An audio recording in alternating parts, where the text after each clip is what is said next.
Kirche bereitet sich mit dem Beginn der adventlichen Zeit in besonderer Weise auf die Geburt unseres Gottes in Jesus Christus vor. Wie keine andere Zeit des Jahres ist die adventliche Zeit geprägt von Zeichen. Das sind zum einen die aus grünen Zweigen gebundenen Adventskränze in unseren Häusern und Wohnungen. Zeichen für Leben, Gemeinschaft und Hoffnung. Das sind die 4 Kerzen. Sie weisen Schritt für Schritt oder besser Kerze für Kerze den Weg zu Jesus Christus, dessen Geburt wir schließlich zu Weihnachten feiern werden. Wie das Licht der Kerzen auf den Adventskränzen von Woche zu Woche heller wird, so rückt das Fest der Geburt des Retters näher. Er macht unser Leben hell, denn Gott, er selbst, will uns nahe sein. Daran will uns auch die Wurzel hier in unserer Pfarrkirche erinnern.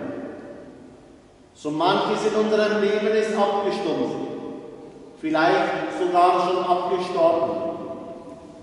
Er, unser Gott, möchte wieder mehr und mehr Leben in unser Leben bringen, möchte unser Leben wieder zum Blühen und zum Strahlen bringen. Rufen wir zu Beginn dieses Gottesdienstes ihn, unseren Gott, an, um seine Nähe.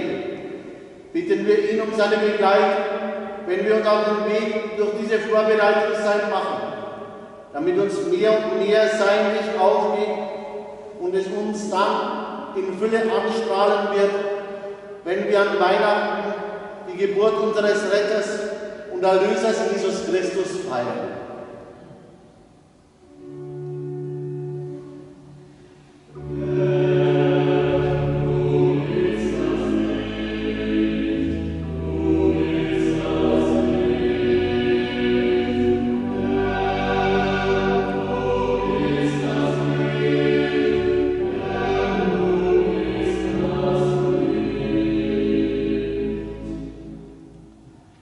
Gepriesen bist du, Herr, unser Gott, Schöpfer der Welt. Du hast das Licht geschaffen, die großen Lichter, die über Tag und Nacht herrschen, die Sonne und den Mond, auch die Sterne.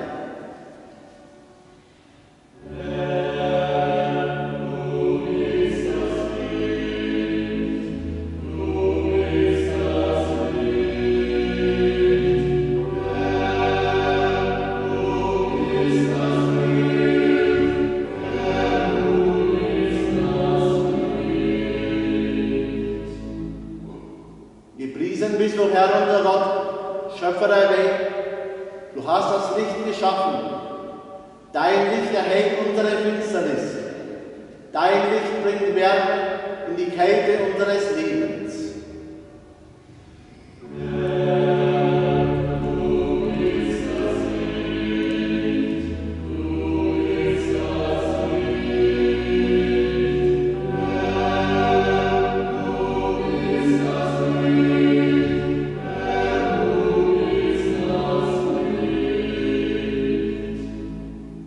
Gepriesen bist du, Herr, unser Gott, Schöpfer der Welt.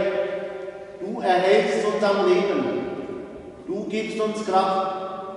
Du hast uns hier zusammengeführt, um uns schon jetzt eine kleine Ahnung davon zu geben, was Licht heißt.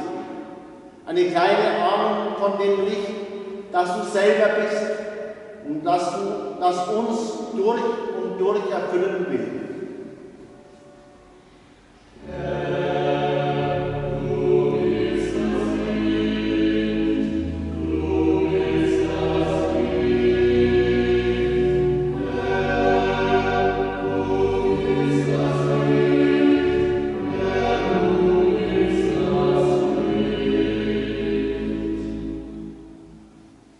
Gepriesen bist du, Herr, unser Gott, Schöpfer der Welt. Du hast das Licht geschaffen als Zeichen für Jesus Christus, deinen Sohn, der das wahre Licht ist. Er ist unser Heiland. Sein Licht schenkt uns Heil. Er ist unser Erlöser. Sein Licht schenkt uns Erlösung.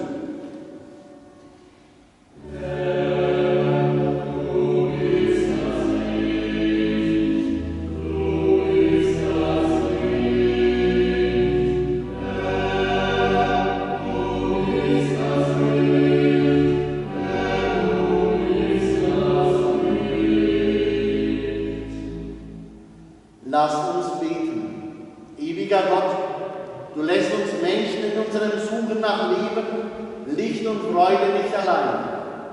Darum schauen wir am Beginn des Advents auf zu dir, von dem wir alles erhoffen, und bitten dich, segne alle, die im Blick auf diese Adventswurzeln hier in der Kirche und auf die Adventsgrenze zu Hause sich auf den Weg der Vorbereitung auf das Weihnachtsfest machen, auf den Weg immer tiefer hinein in dein Licht. Die Kerzen, die wir nacheinander an den 4 Adventssonntagen entzünden, sind Zeichen dafür, dass du der Ursprung von allem bist, der Ewige, dem auch diese kommende Zeit gehört. Ein Zeichen dafür, dass du das Licht bist, das alle Finsternisse dieser Welt und allen Lebens erhellen kann. Hilf, dass wir dich noch mehr lieben und dich in dieser gnadenreichen Zeit mit neuem Eifer suchen. Darum bitten wir dich durch ihn, Jesus Christus, das Licht der Welt und für die Menschen, unseren kommenden Erlöser und Herrn.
Lasst uns beten.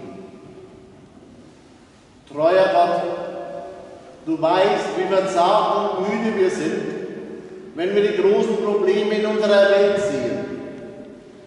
Wir hoffen auf Frieden, verlieren ihn aber immer wieder. Wir ersehnen Gerechtigkeit, machen sie aber oft selbst zunichte. Wir träumen von einer neuen Welt, entkommen der alten aber nicht. Wir wünschen uns gerade in der momentanen Situation Gesundheit und Wohlergehen für alle, an Leib und Seele, die Überwindung der Corona-Pandemie. Du gibst uns in dieser Adventszeit neue Hoffnung. Du lässt deine Verheißungen unter uns lebendig werden. Wir bitten dich, hilf uns, mutig und wachsam zu sein, Grenzen und Ängste zu überwinden und dem Licht mehr zu trauen als der Finsternis.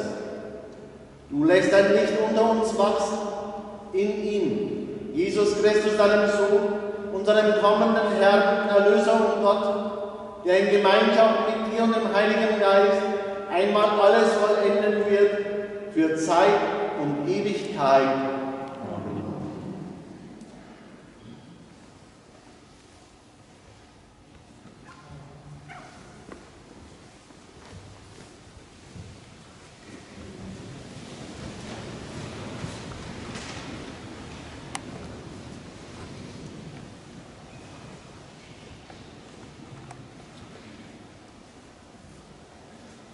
Lesung aus dem Buch Jeremia.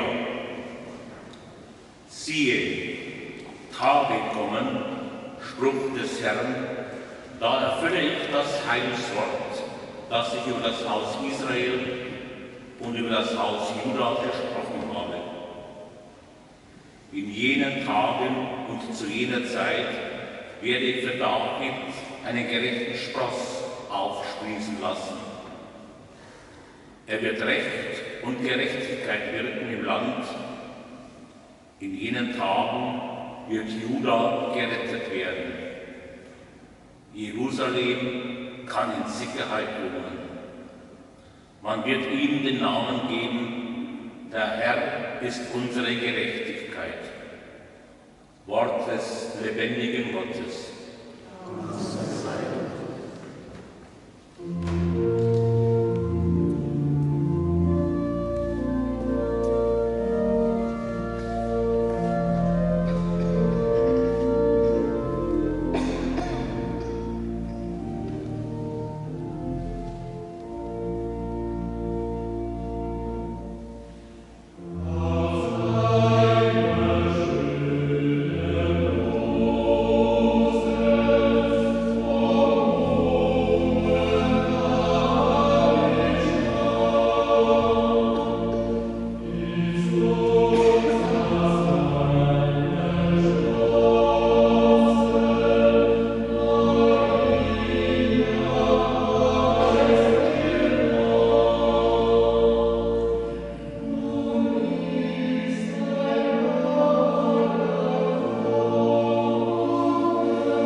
Lesung aus dem ersten Brief des Apostel Paulus an die Gemeinde in Thessaloniki. Schwestern und Brüder, der Herr lasse euch wachsen und reich werden, in der Liebe zueinander und zu allen, wie euch wir auch lieben, damit eure Herzen gestärkt werden und ihr ohne Tadel seid. Geheiligt vor Gott, unserem Vater, bei der Ankunft Jesu, unseres Herrn, mit allen seinen Heiligen. Amen. Im Übrigen, Brüder und Schwestern, bitten und ermahnen wir euch im Namen Jesu des Herrn. Ihr habt von uns gelernt, wie ihr leben müsst, um Gott zu gefallen. Und ihr lebt auch so. Werdet darin noch vollkommener. Ihr wisst ja, welche Ermahnungen wir euch im Auftrag Jesu des Herrn gegeben haben. Wort des lebendigen Gottes. Dank sei Gott.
Der Herr ist mit euch und mit deinem Geist. Aus dem heiligen Evangelium nach Lukas. Ehre sei dir.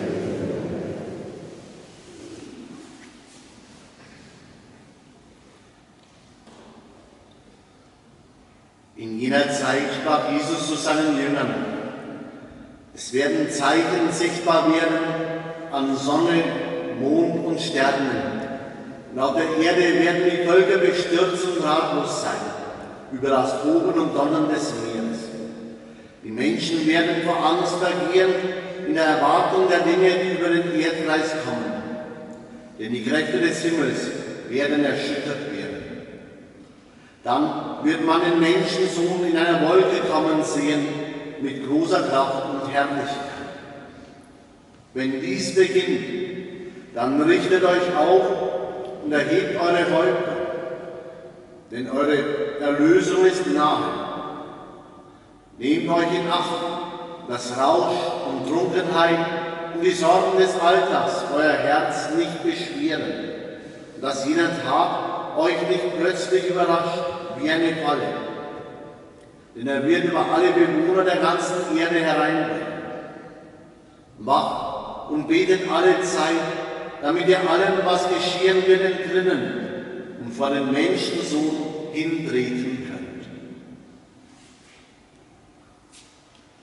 Evangelium unseres Herrn Jesus Christus. Lob sei dir, Christus.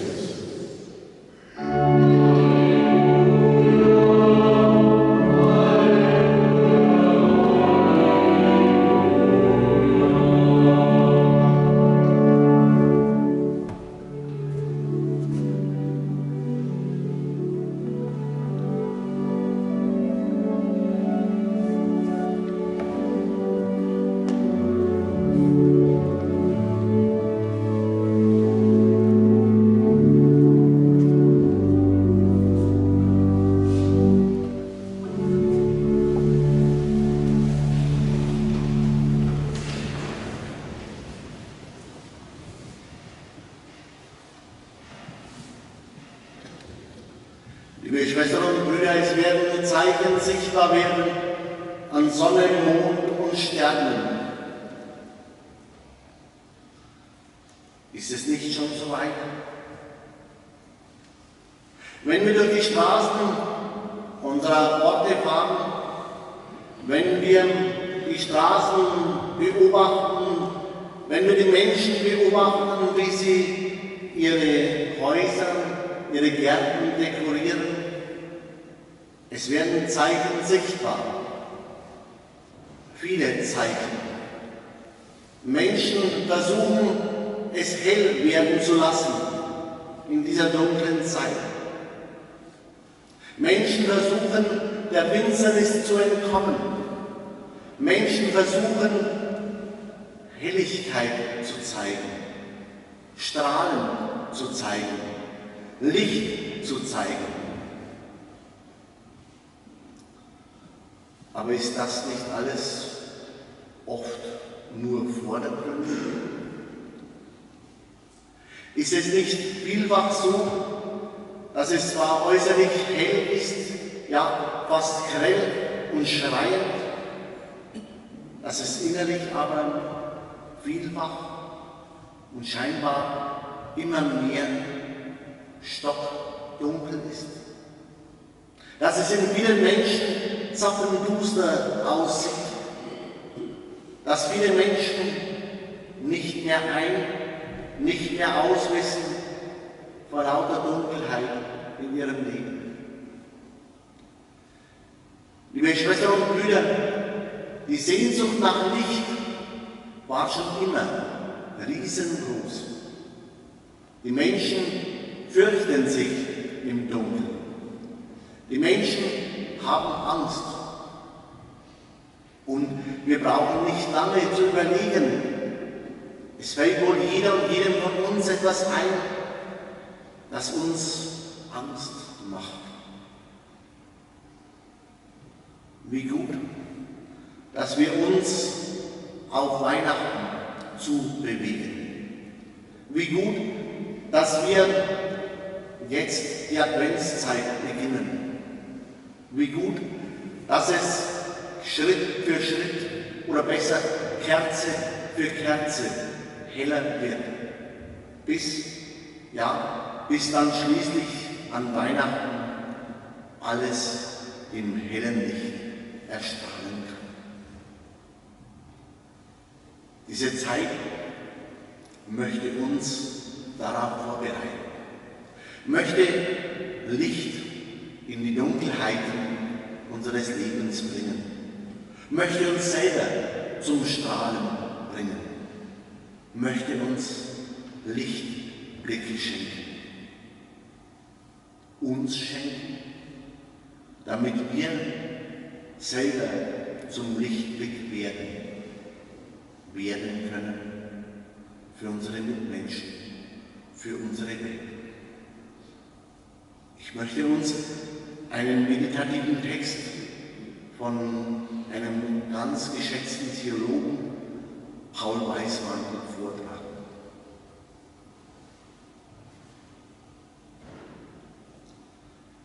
Schenke einem Verzagten ein Licht, sag ihm, fürchte dich nicht.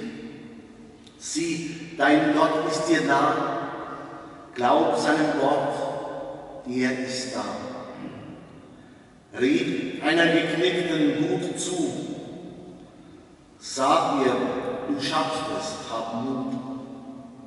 Zum Leben hat Gott dich erwählt, sich als Freund dir zur Seite gestellt. Gib einem Traurigen die Hand, sag ihm, du bist anerkannt.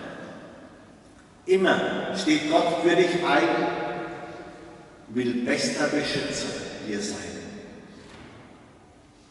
Hör einer Gehetzten gut zu, sag ihr, komm jetzt zur Ruhe.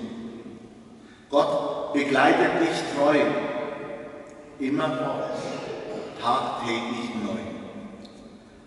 Teil mit einem einsamen Zeit, sag ihm, öffne dich weit.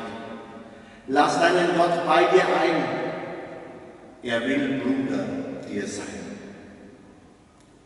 Bring einer trostlosen Licht, sag ihr, verhärte dich nicht. Gott will ein Los für dich wenden, er birgt dich in seinen Händen. Liebe Schwestern und Brüder, wir treten mit diesem Gottesdienst ein in diese adventliche Zeit 2021. Eine ganz besondere adventliche Zeit. Vielleicht sogar die dunkelste adventliche Zeit unseres ganzen Lebens. Aber er, unser Gott, kommt und mit ihm, mit seinem Kommen, kann unser Leben unter einem guten Stern stehen, unter seinem guten Stern. Er will unsere Dunkelheiten, er will unsere Finsternisse erhellen. Er will seinen Stern, seinen strahlenden Stern über uns aufgehen lassen. Er will unser heller Stern sein. Und dieser Stern soll uns begleiten durch diese adventliche Zeit.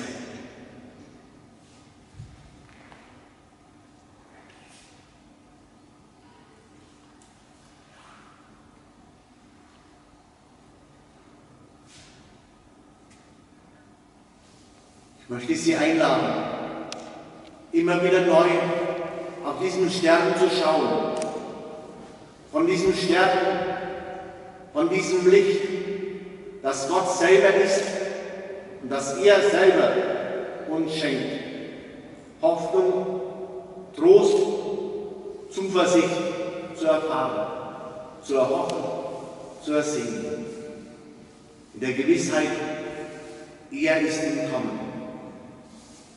Warten wir auf ihn.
Zu Gott, der seine ganze Schöpfung zum Heil, zum Licht führen will, kommen wir nun mit unseren Anliegen und rufen, du Gott, zu dem wir schauen.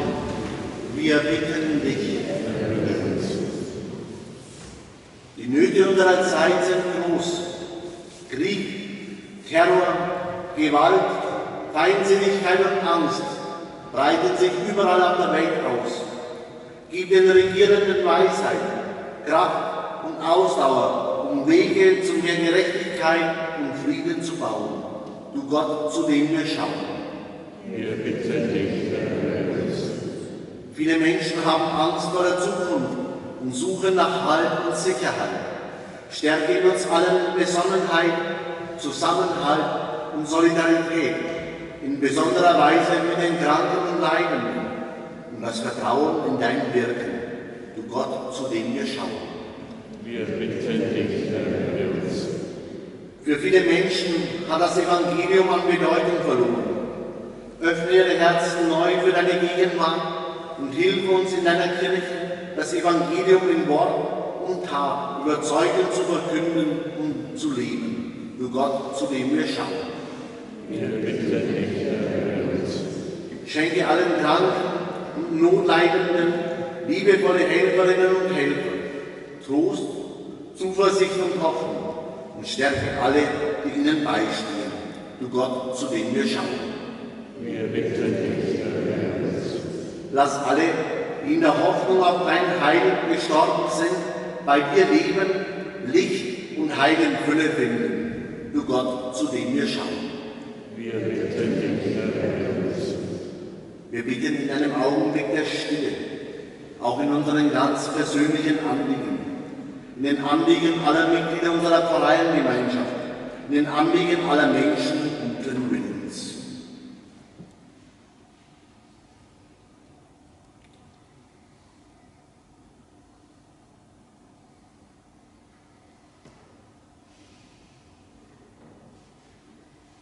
Du Gott, zu dem wir schauen.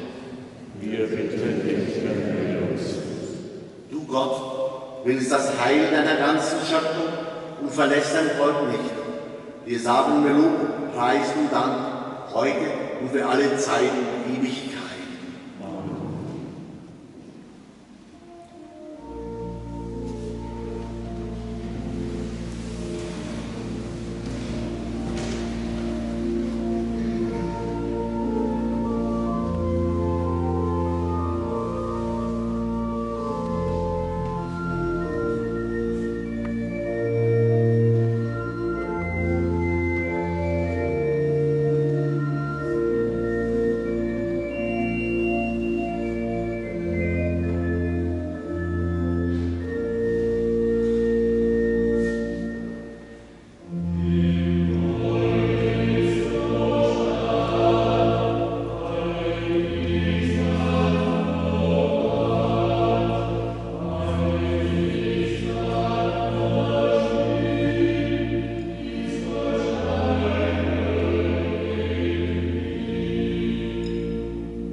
Lasst uns beten.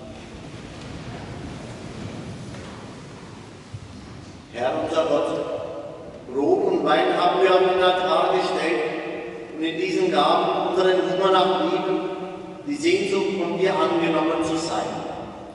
Wir kommen mit leeren Händen. Du schenkst uns das Brot und den Wein ganz neu, wenn wir das Mahl feiern, wie dein Sohn Jesus Christus uns aufgetragen hat.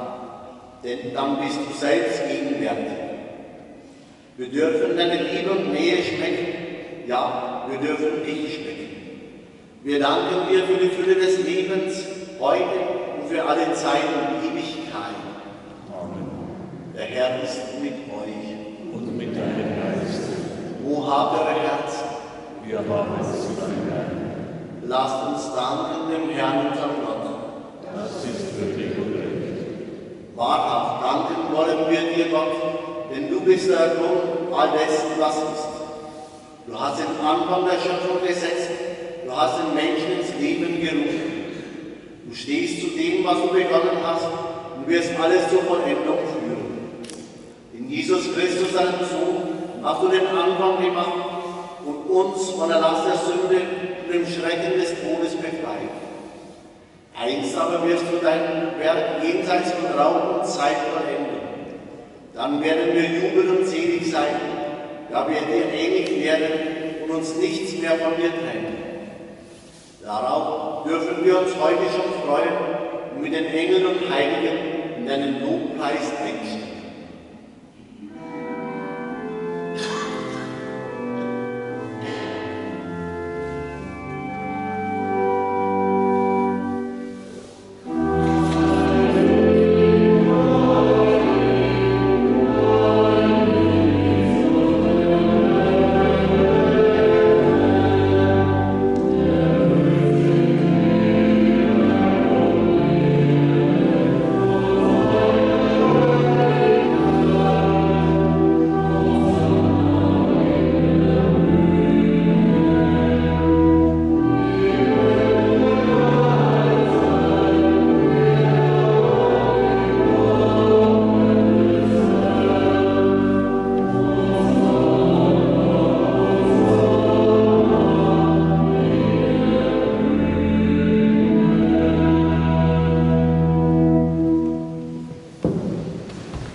Bis ans Ende der Zeiten versammelst du dir ein Volk, damit deinem Namen das reine Opfer dargebracht werde, vom Aufgang der Sonne bis zu ihrem Untergang.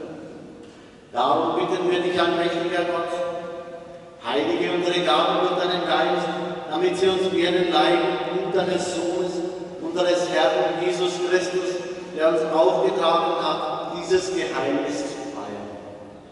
Denn in der Nacht, in der er verraten und ausgeliefert wurde, nahm er das Brot und sagte dann: Er brach das Brot, reichte es seinen Jüngern und sprach: Nehmt und esst alle davon, das ist mein Leib, der für euch hingegeben wird.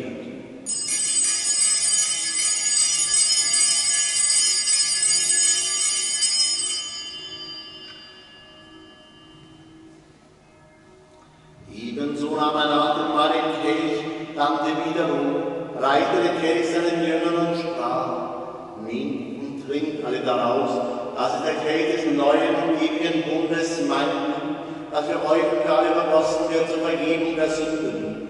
Tut dies zu meinem Gedächtnis.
Stärke uns durch den Leib und das Blut deines Sohnes und erfülle uns mit deinem Heiligen Geist, damit wir ein Leib und ein Geist werden in Christus.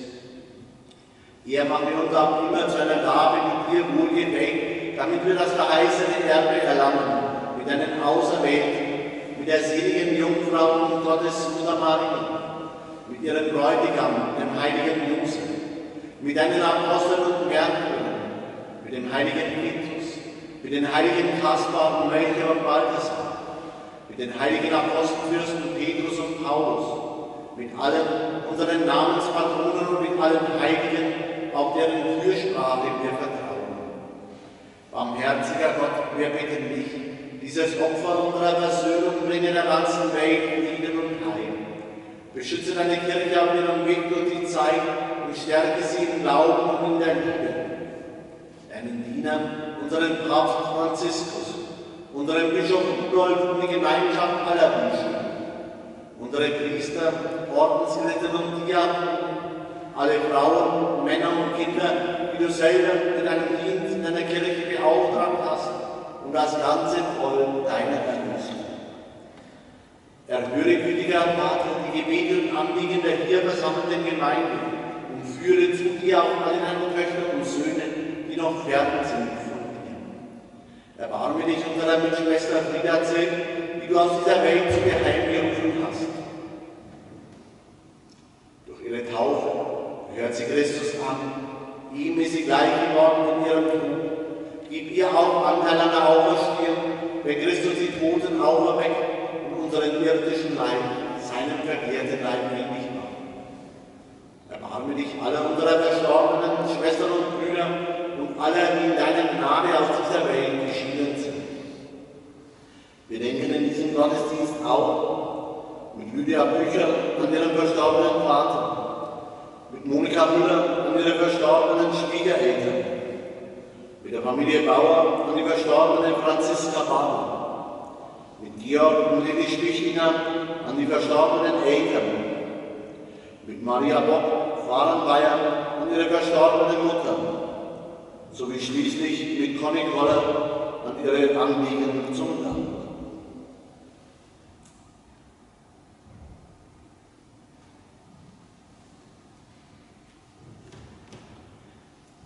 Nimm diese und alle Verstorbenen auf in deine Herrlichkeit und mit ihnen allen das auch uns, wie du verheißen hast, zu Tische sitzen einst in deinem Reich. Dann wirst du alle Tränen trocknen.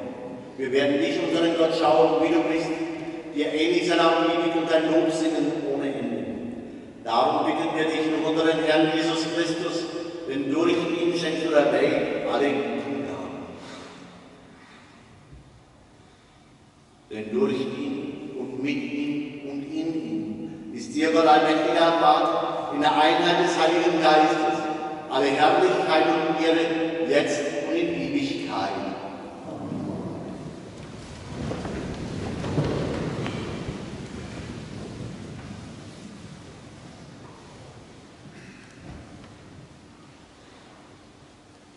Lasst uns voll Vertrauen gemeinsam beten, dass das Reich Gottes, das Reich der Gerechtigkeit, der Liebe, des Lichtes und des Friedens immer mehr Wirklichkeit wird. Vater unser im Himmel, geheiligt werde dein Name, dein Reich komme, dein Wille geschehe, wie im Himmel, so auf Erden. Unser tägliches Brot gib uns heute und vergib uns unsere Schuld, wie auch wir vergeben unseren Schuldigen. Und führe uns nicht in Versuchung, sondern erlöse uns von dem Bösen. Denn dein ist das Reich und die Kraft und die Herrlichkeit in Ewigkeit. Der Friede des Herrn ist alle Zeit mit euch allen. Und mit deinem Geist.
Liebe Schwestern und Brüder, Gott ist im Kommen. Ihr seid in Jesus Christus. Ihn sendet er uns als Licht in die Dunkelheiten dieser Welt, in die Dunkelheiten unseres Lebens, damit wir Kraft schöpfen, Mut, Hoffnung und Zuversicht. Schauen wir auf ihn und rufen wir, Herr, ich bin nicht würdig, Das sein Jesus unter meinem Namen, aber sprich nur ein Wort, so wird meine Seele gesund.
hinein in unsere Welt, in unseren Alltag, in unsere Ängste, in unsere Dunkelheiten. Gott kommt, nicht nach einem Fahrplan, nicht wie wir es erwarten, nicht nach unseren Vorgaben. Gott kommt neu, anders, zukünftig, aber er kommt bestimmt.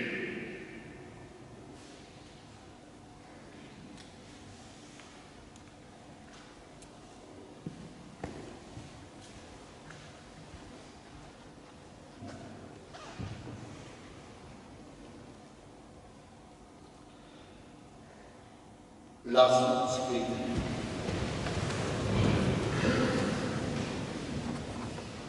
Treuer, barmherziger Gott, wir danken dir, dass du auf uns zukommst. Wir danken dir für das Licht, das Wärme und Helligkeit ausstrahlen wird. Mit dem ersten Advent treten wir ein in ein neues Kirchenjahr.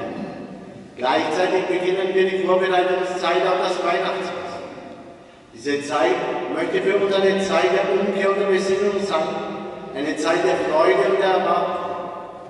In der Unruhe unserer Tage gilt uns, Ruhe zu finden, unter den vielen Nebensächlichkeiten das Wesentliche zu entdecken und im alltäglichen Trott einander ein offenes Herz zu schenken. Du lässt uns teilhaben an der Fülle deines Lichtes durch ihn, Jesus Christus, unseren Herrn. Liebe Schwestern und Brüder, ein Blick in die kommende Woche. Ich lade ganz herzlich ein zum gemeinsam gebieteten Hausgottesdienst in dieser adventlichen Zeit. Am kommenden Dienstag um 19 Uhr hier in der Pfarrkirche in Tiefenbach. Ich lade ein zum Rorate-Gottesdienst mit Gedenken an die verstorbenen Mitglieder des katholischen Frauenbunds in der Pfarrkirche in Treppestein am Mittwoch um 19 Uhr. Ich lade ein zur adventlichen Auszeit am kommenden Donnerstag um 19 Uhr in Irlach.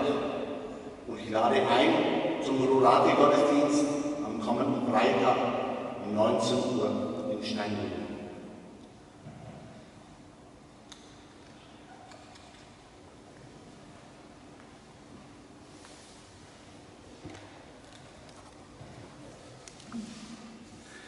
Liebe Schwestern und Brüder, der vorweihnachtliche Brauch des Frauentragens oder auch Herbergsuche genannt, hat in den letzten Jahren viele Freunde gefunden und gehört in vielen Pfarrgemeinden, wie auch bei uns, zum festen Brauchtum in der Adventszeit. Im Kern geht dieser Brauch auf die Herbergsuche in Bethlehem zurück. In Maria steht uns der Mensch gegenüber, der dem Sohn Gottes näher stand als alle anderen Menschen. Entsprechend ist der Ausdruck Elisabeths zu verstehen: Gesegnet bist du mir als alle anderen Frauen und gesegnet ist die Frucht deines Leibes. Wer bin ich, dass die Mutter meines Herrn zu mir kommt?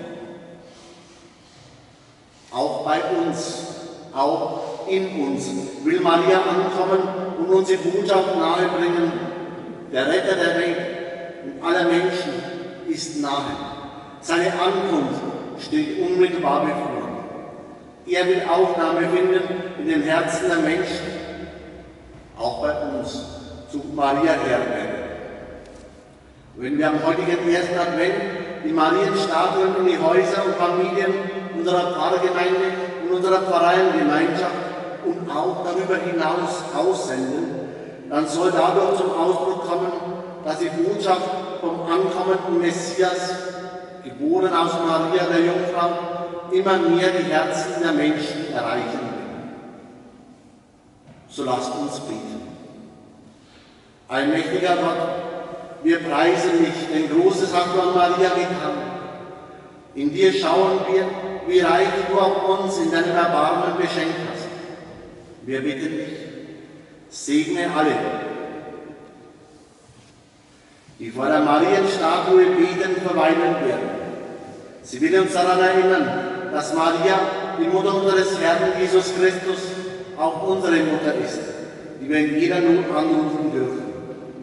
Gib, dass wir, wie Maria, deinem Sohn nachfolgen und zur ewigen Gemeinschaft mit ihm gelangen. Darum bitten wir dich durch ihn, Jesus Christus, den Sohn der Jungfrau Maria, unseren kommenden Erlöser und Herrn. Amen.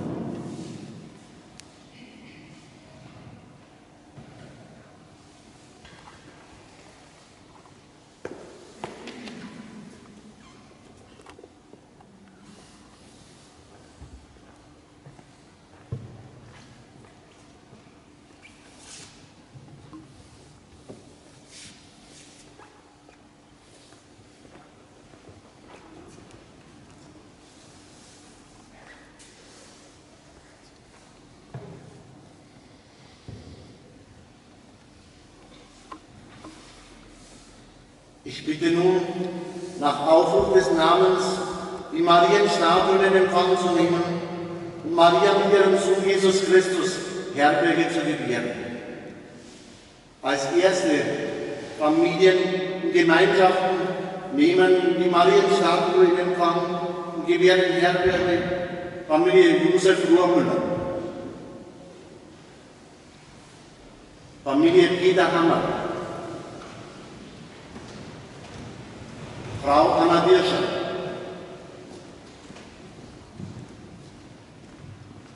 Familie Josef Stöcker, Familie Franz Krapfen, Familie Richard Nachtmann, Familie Willi Böhm und Frau Anna Königsberg.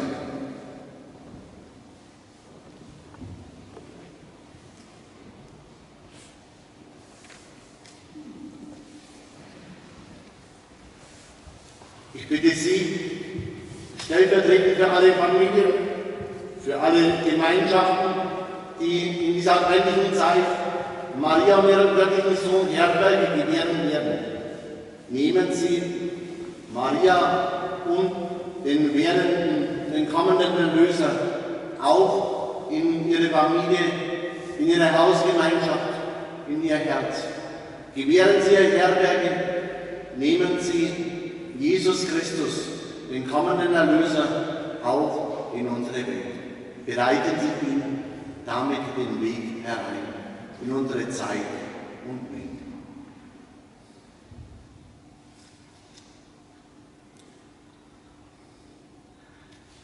Der Herr ist mit euch. Lebensnah und himmelweit kommt Gott in unsere Zeit. Lässt sich ein auf unser Leben, unser Bangen, unser Streben, unser Scheitern und Gelingen, unser Brüchiges vollbringen. Erdenschwer und kinderleicht wird Gott uns Menschen gleich. Wohnt bei uns in Raum und Zeit, teilt die Freude und das Leid. Alle Mühen, alle Streiten, seine Güte will begleiten.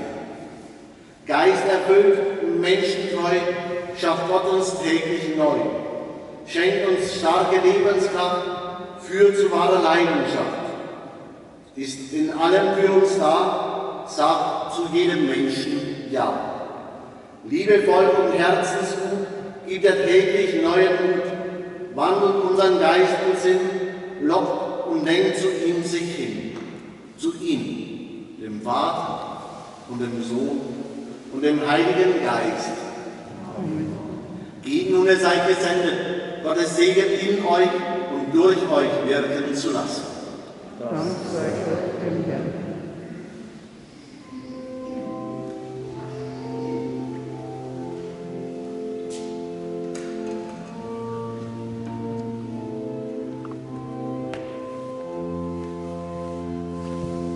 Gewähren Sie Maria ihren Sohn.